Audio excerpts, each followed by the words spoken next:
una gran unión de la oposición, por encima de todos, y eso también hay que presionarlo. Está bien la calle, va a servir mucho la calle y la presión de la calle, pero hay que presionar mucho a todos los partidos políticos de oposición para que se unan, no importa quiénes sean, no importa, mira, para que la oposición, ahora la pelota está del lado de la oposición, ellos ya la perdieron, pero vamos a ver si la oposición tiene la dimensión y el tamaño de lo que exige este país en este momento.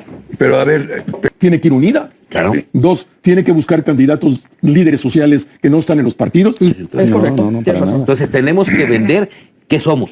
Pero yo tengo otra teoría. El PAN es ultraderecha. Exactamente. Pero yo tengo otra teoría.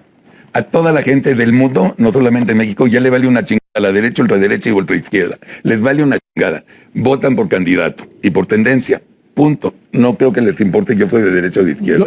Yo pienso que cuando uno hace todos estos estudios de campo, si no se traduce en votos, si la gente no se decide a participar, pues van a seguir gobernando. Es gravísimo porque el panorama es de... ¿Y qué les platico? Estoy muy contento porque acabó el terrible año 2025, ya no tiene regreso, pero estoy un poco angustiado porque viene una reforma electoral sin que te pongas la camisa de mártir ni sacrificado. ¿Cómo la ves? Bueno, van a endurecer el puño, como bien dice Beatriz. Van a hacer todo para tratar de apropiarse totalmente del órgano electoral. Ya lo tienen, pero totalmente.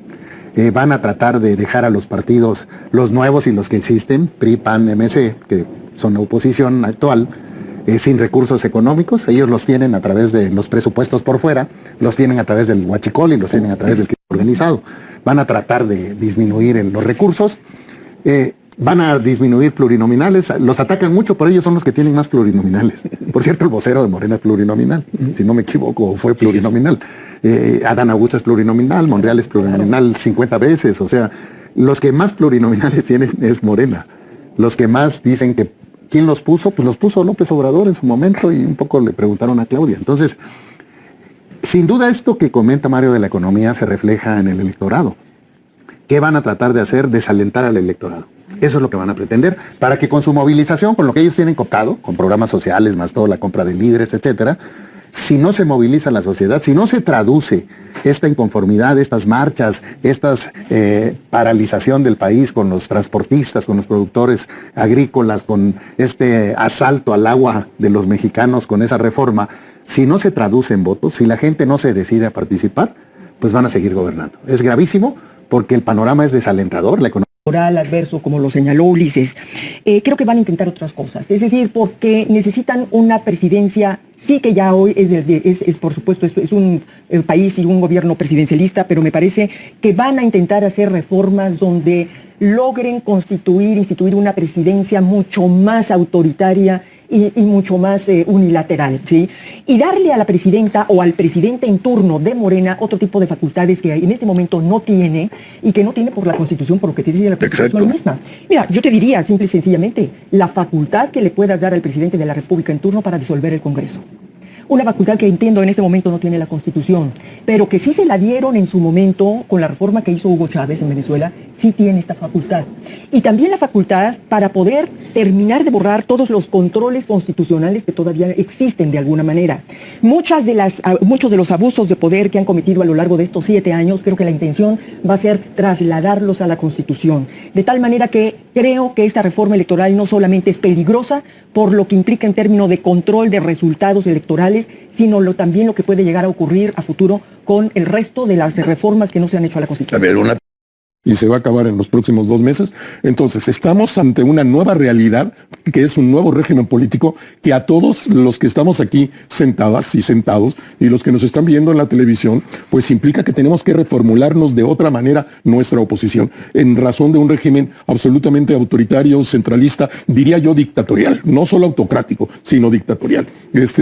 Una dictadura constitucional. Hicieron toda la Constitución para hacerse dictadura y cerrar todos los espacios. Y entonces, en este programa, en este espacio de Atypical, que cada vez se habrán de cerrarse más espacios, pues se convierte en algo importantísimo en el ámbito de la discusión política de México, mantener esos espacios, pero tenemos que recambiar nuestra manera de pensar, porque como pensábamos la política antes del cambio de régimen ya no tiene lugar. Ya no tiene lugar. Tenemos que repensarnos de otra manera. No sé si repensarnos es, no sé, me acuerdo y siempre me llama mucho la atención. Hubo 5 fines de semana en la República Democrática Alemana antes de que se caiga el muro. Sí, más o menos auspiciado por la Iglesia Luterana, porque pues, era solo un partido, el Partido Comunista de la República Democrática. 5 fines de semana de 2 millones de gentes, que son los que tiraron al régimen, y tuvo que irse Honecker. Entonces, pues probablemente las nuevas maneras de hacer política son estas. Es la calle todo el tiempo, cientos de miles de gentes, millones de gentes a la calle, porque no hay de otra. No va a pasar por lo electoral. Pero una pregunta, ¿tú crees que a la gente, en el buen sentido, ordinaria, les importa tanto desde que estamos... No, la democracia... Porque no le entiende. La democracia no, pero lo que ya planteábamos, la bolsa sí. La crisis... Ahí se refleja. Cuando la crisis económica en la bolsa... Y programas sociales solo reciben 36 millones o menos. Hay 64 millones de votantes que no reciben programas sociales ni les interesan. Tienen otras aspiraciones, quieren un México creciendo económicamente, donde puedas salir en paz, donde puedas estudiar en el extranjero, donde puedas ir a donde quieras, claro, con libertad que se está perdiendo en el país. Son el doble de ellos. Entonces ellos van a hacer todo por inhibirlo, pero ya les está costando trabajo. Por eso la reforma va a ser muy fuerte. A nivel electoral, lo que tú dices son 30 millones ellos en total y 70 nosotros. Por ahí anda. Si lo pones en cifras electorales que se dieron, con credencial de los 100 millones, con credencial de elector. 36-64, de esos 64 solo 22 fueron a las urnas. A ese público no le hablamos, no lo convencimos, nos equivocamos de estrategia, nos metimos al público de ellos. Hay que corregir muchas cosas primero. Y segundo, yo coincido mucho con Rubén Aguilar, en el sentido de que la oposición tiene que replantearse también. Hoy es primero la patria. Hoy es primero el país. Hay que sacar a esto en el gobierno que no está entregando buenos resultados al país. Tienen que hacerse de lado las siglas, los protagonismos y que haya una gran unión de la oposición. Por encima de todos. Y eso también hay que presionarlo. Está bien la calle. Va a servir mucho la calle y la presión de la calle. Pero hay que presionar mucho a todos los partidos políticos de oposición para que se unan. No importa quiénes sean. No importa.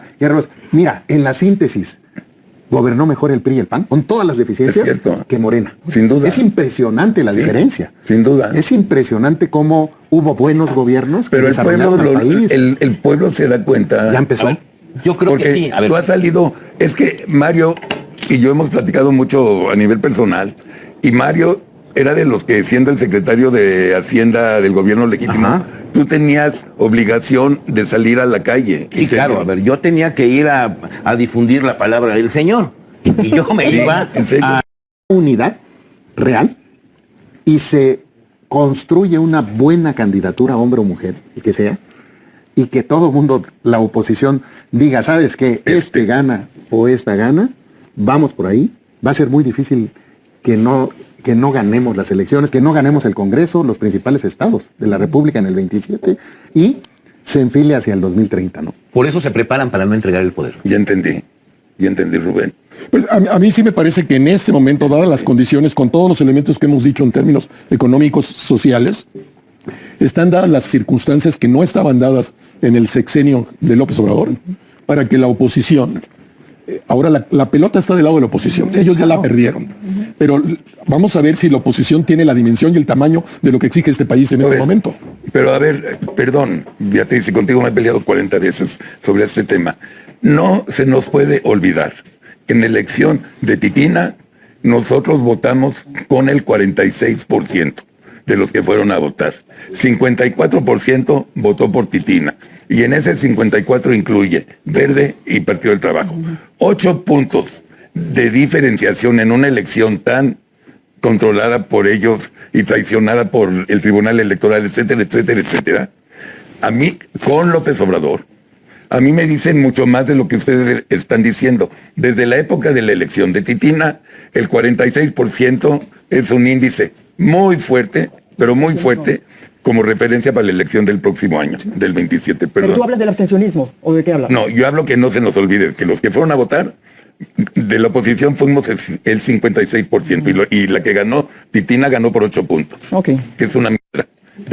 Mira, pero en elecciones es así. Mira, pero yo creo que sin duda el gran desafío que tiene la oposición y que tenemos todos los que estamos dando esta lucha por a favor de la democracia, pues por supuesto es disminuir ese abstencionismo. Claro. ¿No? Es decir, que aquellos que acostumbran no ir a votar por una serie de razones o porque están inconformes con la política o no les gustan los partidos políticos, etcétera, etcétera, no asisten. Bueno, ese es el gran reto que tenemos. Aquí tú y yo... El problema es que la oposición fue fracturada, Sí. iba dividida. 17 PRI, PAN, PRD, 5 Movimiento Ciudadano. 22 millones participaron. 42 millones de los 64 millones que no votaron por Morena se quedaron en su casa. ¿Quieres meter abstencionistas? Aunque los están balaceando y les están pidiendo derecho de piso, extorsionando y quemando sus negocios y tienen razones para salir a votar. Deja fuera 20 millones de abstencionistas. Siguen quedándose 22 millones que no les hablamos. Pero perdón, Ulises, si aquí hemos enseñado gráficas. Si Movimiento Ciudadano hubiera unido con nosotros, nosotros tenemos mayoría en el Congreso. Hubieran sido, sí, pero el Congreso, pero hablando de la presidencial, a ver, no, Carlos, pero a ver, no mames. Nada más, si tomamos como referencia al 2024, es erróneo, porque tenemos una presidencial contra una intermedia. Tendríamos que tomar 21 contra 24. Sí. Y en el 21 le fue muy mal a Morena. Muy mal. Sí, claro. Muy mal. Eso es un punto a favor de la oposición que se ponga las pilas. ¿Cuál es el punto en contra? Que en las intermedias hay más abstención. Sí hay, 52% es lo que votó. Entonces, tenemos muchos puntos a favor y uno gran en contra. Sí. Entonces, ¿qué hay que hacer? Quitar la apatía y, como dice Beatriz, tener liderazgos carismáticos locales. Que se acabe el Es que es lo comparar. que yo me refiero que es una elección local. Sí. O sea, una elección de intermedia y de diputados siempre, para mí, siempre ha sido local. Aunque sea federal, Claro. sí, sí, Escojan al mejor doctor, abogado, señora ama de casa, que sea muy querida en ese distrito. baja el índice de participación. Bien, a mí me parece que la labor de la oposición y de nosotros es que la elección intermedia del 2027 se convierta en una elección excepcional. Sí. Es decir, que no sea vista como una elección más de renovación de de, acuerdo congresos y contigo. gubernaturas. El 21 fue un ¿Por poco qué? eso, ¿eh? ¿Por 21. qué? Porque lo que se va a decidir en el 2027 es muy importante para definir el 2030. Sí, de acuerdo porque contigo. la recuperación por parte de la oposición de la Cámara de Diputados va a ser decisiva, no en términos para poner un control a futuras reformas constitucionales que quiera hacer Morena, sino también como una señal muy importante de que Morena no es invencible y de que es posible la recuperación de la presidencia de la República. Tú me lo dijiste, uno de ustedes dos seguro me lo dijo, de que tampoco tienes que la presidencia se ganaba con X número. 186 municipios Tú me lo del país. dijiste, con Hay 186. 63 millones de electores en 186 municipios del país. Ok. En Oaxaca, de 570 municipios, en 44 municipios ganas el gobierno del Estado. En Baja California, No, en pero 2 en municipios Tabasco- ganas el en gobierno Tabasco del ganas Estado. el En Tabasco, del centro sí, en y 5 tienes- municipios. tienes En todas las Veracruz, en partes 9 del Estado. municipios ganas el gobierno del Estado. O sea, está muy detectado cómo Sí, claro, puedes ganar. localizado. Pero además son Claro. urbanos. No tienes que, además. Pero además, Exacto. puedes localizar dónde dan programas sociales Así es. y dónde no. Y te olvidas de los Pongo sociales. ejemplo rapidísimo de ¿No? Oaxaca. En Oaxaca, 63,000 oaxaqueños reciben programas sociales en la capital. 140,000 no. Ese es el público. Es un Ese es el mercado. pragmatismo. Ese es el público. Ahora, yo nomás, yo pienso, pues, estamos hablando de la elección de 27, pero estamos en 26. Sí. Y yo pienso que la oposición, yo ya no me voy a referir a Morena, que yo pienso que es un desastre. Y falta año y medio. Están dadas las condiciones en razón de la crisis económica presente. Entonces, La violencia, el problema es, la pelota está del lado de la oposición, y de la oposición hemos dicho 4 cosas aquí, creo que entre todos, y espero que la oposición vaya a ser cada vez más plástica a las sugerencias. 1, tiene que ir unida. Claro. Sí. 2, tiene que buscar candidatos líderes sociales que no están en los partidos. Y si en la- están, ahí que están. ahí están, pero que básicamente uno podría pensar que están en las organizaciones de la sociedad civil. 3, todas las elecciones son locales y hay que trabajar tierra en la localidad, en contactando a la Focalizado. gente, tocando los brazos, los besos. Y 4, pienso que hay que construir por cada uno de los tramos, no a nivel nacional, una narrativa poderosa, pero por cada municipio, por cada distrito electoral, por cada distrito federal, lo hay. y así yo pienso que el triunfo es claro en 27 y más claro todavía en 30. Pero hay que seguir todo esto. Y déjeme, Rubén, y tener una narrativa. Sí. ¿Sabes qué me preocupa? Que todo lo que no es Morena es ultraderecha. Sí. Y este país no es Es ultraderecha. correcto. no, tienes para razón. nada. Entonces tenemos que vender qué somos. Pero yo tengo Y otra entonces teoría. El PAN es ultraderecha. Exactamente. Pero yo tengo otra teoría.